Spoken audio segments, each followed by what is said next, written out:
Good afternoon. It is Wednesday. My dog is choking on something. Not really, she's fine. It's Wednesday, it's the 16th of February. I'm at home today, having a bit of a loosey-goosey day, not too much planned. This morning I woke up and read a little bit. I finished a book. It wasn't War and Peace, but we move. And then I basically did my yoga, which is something that I do every day and have done every day for over 1,000 days now, which baffles me. Like, did I do that? I definitely did, but it just feels weird to say that I did. And then I know it's good for me to leave the house, and I always feel like, whoa, I'm gonna go for a walk. And then, like, when it comes to it, sometimes I'm just so bored of like walking the same routes all the time. So I did a bit of a walking workout on YouTube instead, which was okay. I quite enjoyed it, and I got my steps in, really trying to make an effort to just move my body a bit more, because for a while there I got very not good at that. So yeah, we're working on that. So at the moment I'm gonna head down, make myself a bit of lunch. I'm gonna make some soup, and I'm gonna make some sort of a sandwich depending on what's in the fridge. So that's the plan. I made it to the kitchen. It's great. We have this like really cool soup maker that you kind of essentially just barely chop your veg and throw it all in with some water and some stock, and it does the whole thing for you. Please don't criticize my chopping technique as well. If it's a bit scary to you, just close your eyes. This is what it looks like, and it's got a top you put on it, and it's amazing. But, so yeah, this morning I finished off reading Stardust. I didn't expect to feel sad after it.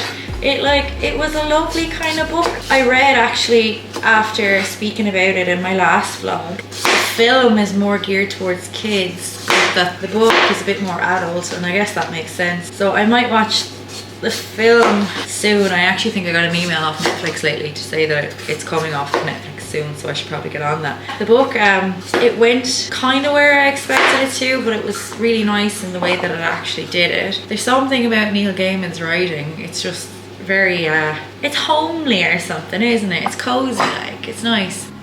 So this is what we've got. It's just a load of veg, some stock and some water, and that will be soup in less than a half an hour.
I normally kind of do a bit of plant care, watering and pruning and whatever needs to be done, and I was going to film a little bit of me doing that, and I discovered some thrips on some of my plants, and I am devastated. I noticed that the plants that I moved from my office have the thrips, so when I went to my office, all the plants in there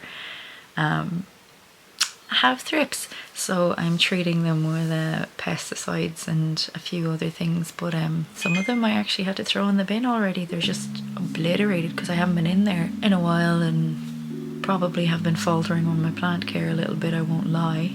But it's so upsetting. Why can't I just have a lovely jungle and not have to deal with horrible little plant-sucking insects. How's your Sunday going?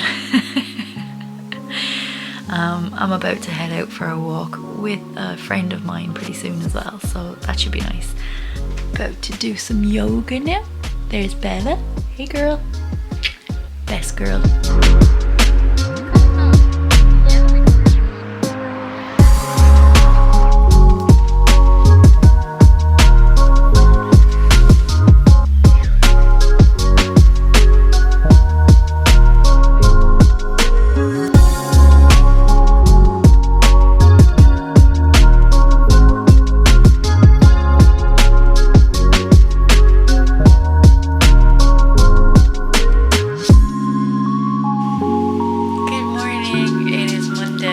I've been investigating my plants in my bedroom, you know, the saga continues, and there are thrips on them. I've treated all of my plants this morning. Say a prayer, it's something I'm going to have to do every maybe 2 or 3 days for the next couple of weeks.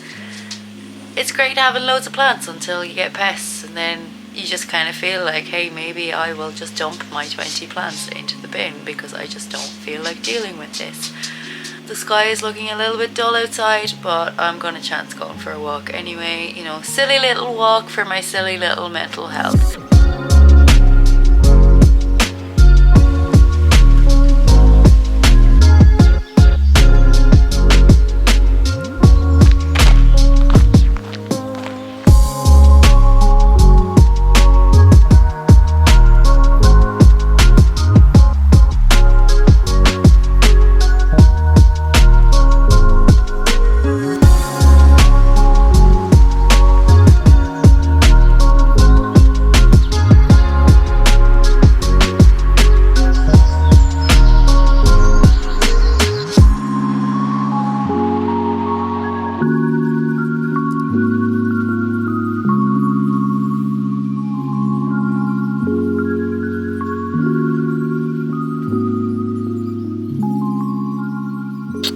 Hello, we're in my car. I'm just outside a little. I'm trying to waste some time because my mom's nearly finished work, but it's just not quite time and I'm picking her up. So I'm really happy though because I don't normally go into Lidl. I'm more of an Aldi gal, and I didn't realise that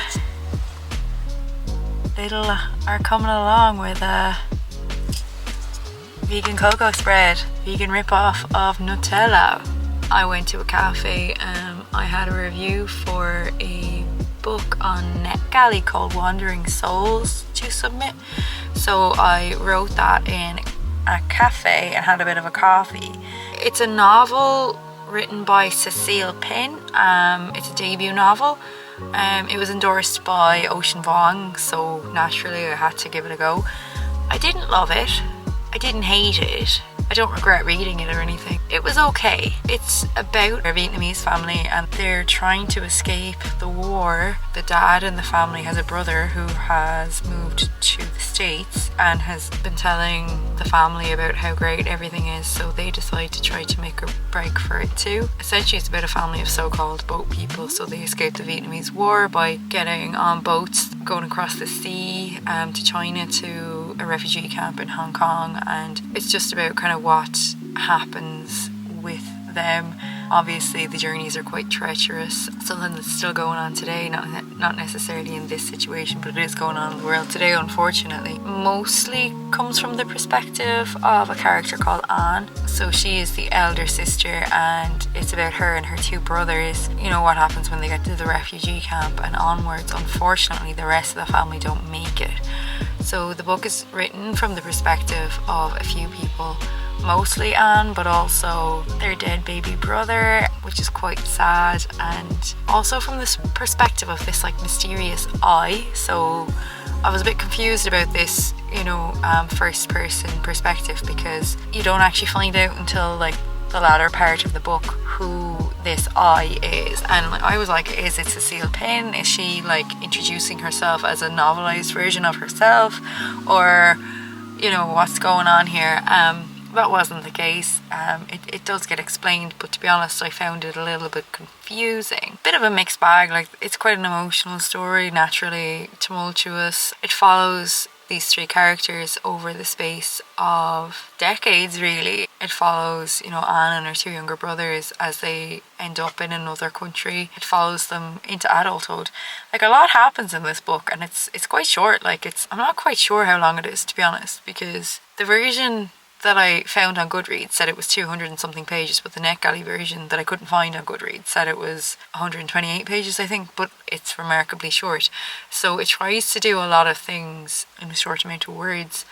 So we got multiple perspectives, we got multiple generations, we got multiple countries. It's just maybe a little bit much. I didn't not enjoy it or anything, but I think it will be a book that unfortunately I will forget eventually. I don't regret reading it, and also the whole concept of what Operation Wandering Souls actually was. I googled that and it is a real thing. It just feels wrong. Like, it just feels a bit sick, to be honest with you. I don't know what that says about me, that I'm more disgusted by this. I'm not going to tell you what it is, but that I'm more disgusted by that than I am by the idea of like multiple soldiers essentially killing each other. Yeah, I gave it 3 out of 5 stars. It was well written. I did feel for the characters. I did want to know where the story would go. There was a lot in it, and I just think maybe the author tried to do just a tad too much.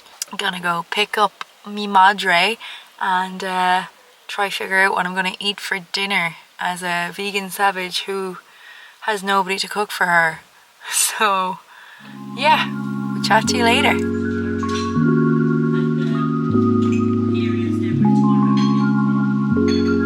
Hi, Mom. What day is today? Pancake Tuesday!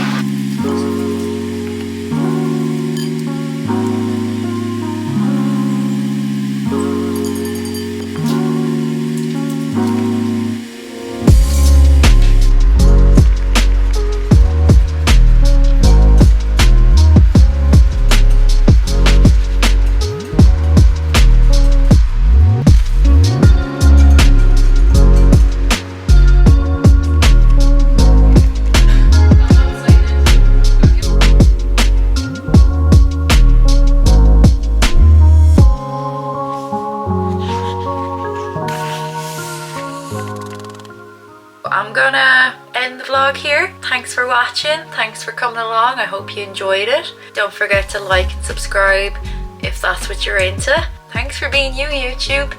Okay, you mind yourselves, and I'll chat to you soon. Bye bye.